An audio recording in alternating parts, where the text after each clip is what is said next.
myself, this vice ruined my life for many years. It took 10 years out of my life.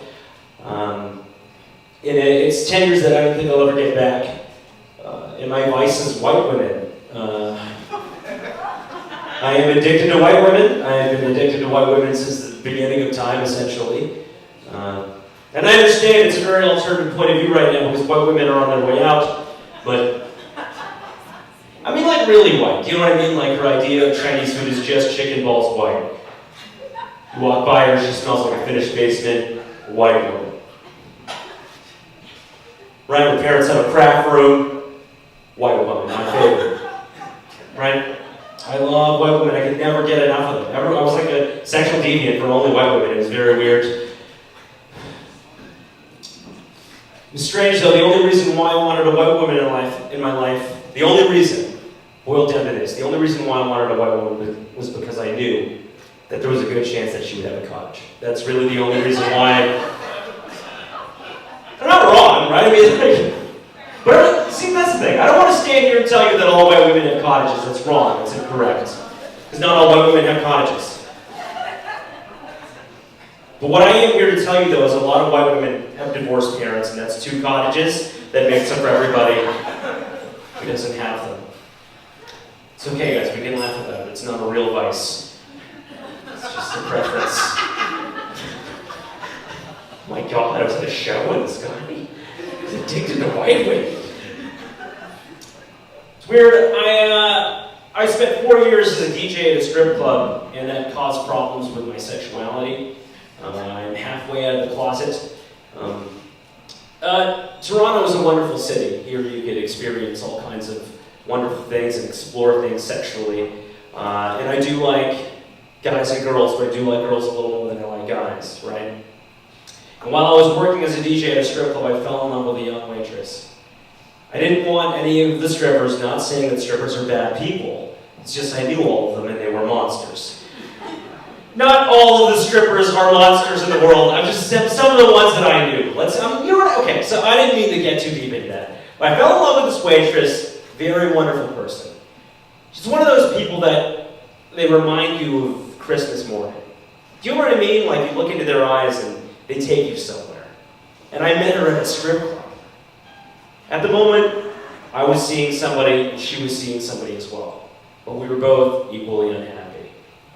A couple of bottle of whiskeys and a cab ride later, we were in bed together. I said to myself, you know what? I can't. I gotta leave. This is trouble. She's trouble. They're all trouble. Especially girls that look like birds.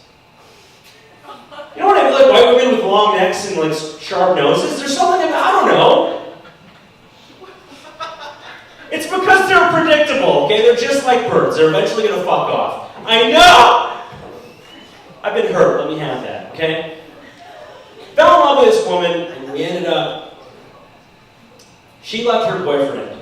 Her boyfriend was a baseball player for the Oakland A's, and not the good Oakland A's, like not the one that went on the 20-game streak.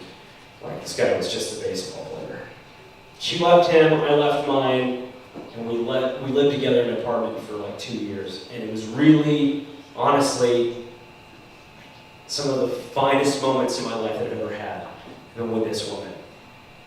But after a couple of years, I found out that she was still talking to this baseball player. And broke my heart into a million pieces. Because you think that you have something. You finally think you know what I mean? I've never moved in with anybody. And this was the first time that I moved in with someone. I thought that this was going to be good. Like I was going to marry this woman and everything. But I was 23 and very stupid. And I remember when she broke up with me, it was one of the most weirdest things ever. Because I had gone through so many breakups that I was good at it.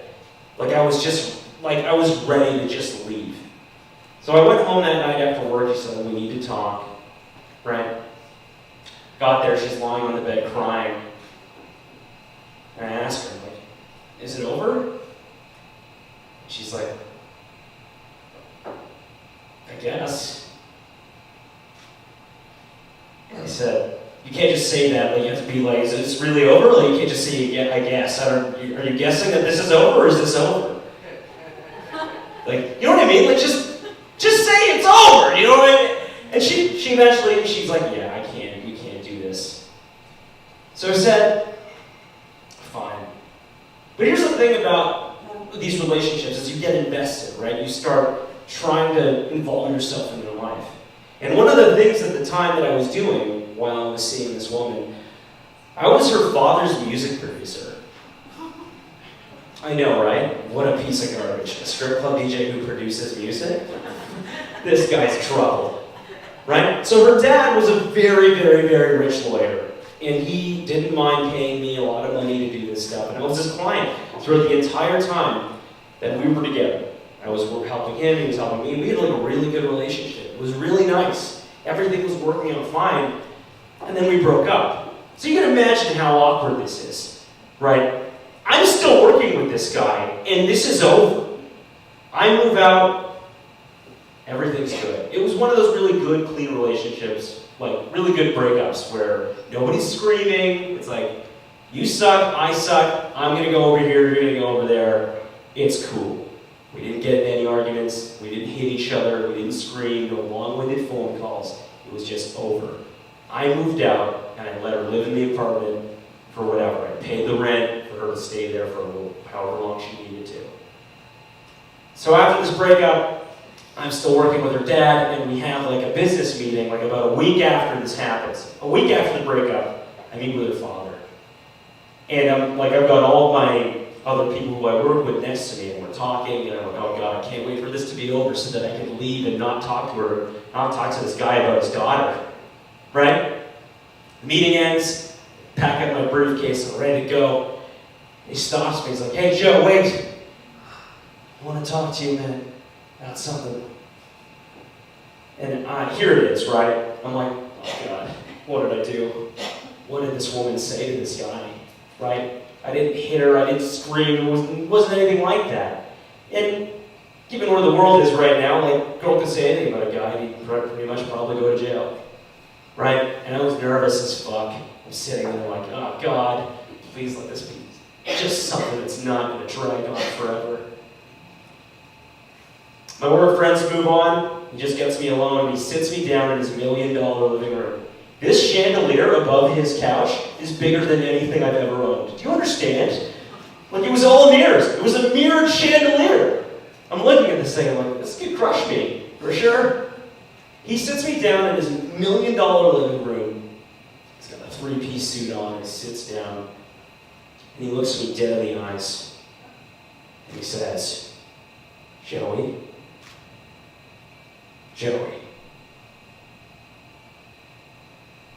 I am so sorry that you had to go through that. You don't need to pay for her rent or pay for her living. It's not, I've had to do this before, and I'm really sorry. And I'm like, wait, what? Then he continues on. Yeah, I don't know where me and my wife went wrong, but she's a real homewrecker. And I'm like, excuse me?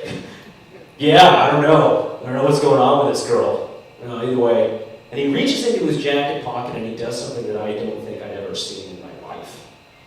He brings out an envelope with like $4,000 in cold hard cash. And he slides it over to me. He says, there you go, man. That's rent. It's a little more. You deserve happiness, and it's not with her. I'm really sorry. I've had to do this to 2 other guys, and you're not the only one. Also, you don't need to produce my music anymore, so have a good life. Every now and then you get into a really bad breakup, and sometimes you get one of those that might work out really well in your favor. You're like, oh wow, this is kind of cool, right? You're like, is this like a bonus? Like, is this a severance fee or no? Okay, cool. And then I left. I never turned around after that.